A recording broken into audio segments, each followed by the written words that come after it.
What makes a student eligible for the ESL program? When they are registered into the school, they do a home language survey, and if the parents state that there is another language spoken at home, not necessarily that the child speaks the language, they are tested into ESL.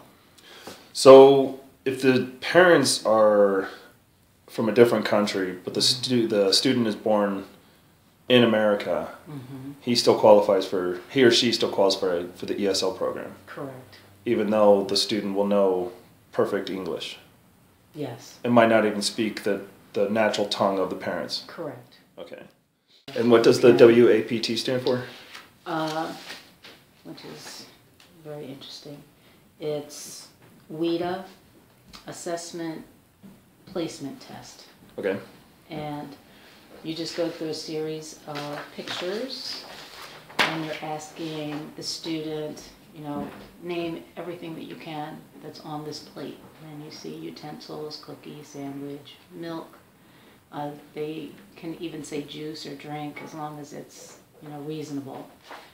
You just go through a battery of these pictures, and then there is a reading and writing.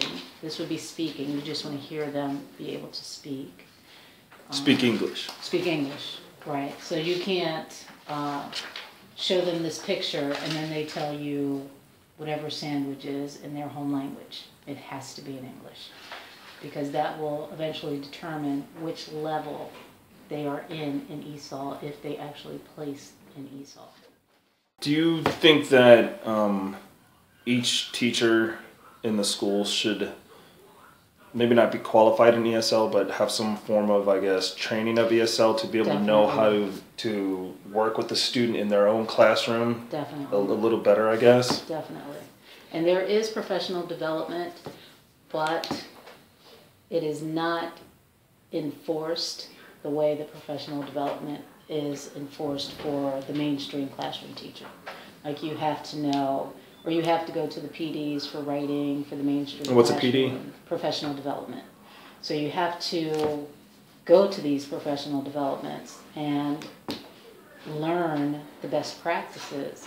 But if you're not an ESOL teacher, you're not mandated to go to these certain professional developments for the ESOL teacher. Right. So, and then of course, there is that big thing where the teacher is saying, I can't go after work, I can't do it during the prep period, I can't do, there's so much time in a day, and I understand that. But when we have our all-day professional development sessions where the children are not in attendance, we have all day. They want us to look at data, they want us to do all of these other things, and none of it really ever touches on ESOL. So how are the classroom teachers supposed to know? And we meaning the ESOL teachers, we do our professional developments, and then we come back to the school and there's a grade group meeting. So I have all of the 4th grade teachers with me, and whatever I've learned at my professional development, I'm supposed to transfer to them, but we have a half hour. And the classroom teachers, they don't want to hear about ESOL. Listen, I've got this student, I've got that student, this is the issue in my classroom, and you have 7 teachers, 7 4th grade teachers from 7 different classes. They've got students that they want to bring up. They're not necessarily ESOL students. So I really don't want to hear about ESOL right now in your grading. Yeah, we're giving them all A's. We know we can't fail them because they're ESOL, so let's just give them all C's and leave that alone. We have real serious business to talk about. So they're not allowed to fail ESL students? They are. But they don't? But they don't. Because of the language barrier? Well, they're not supposed to fail them based on their language skills. Right.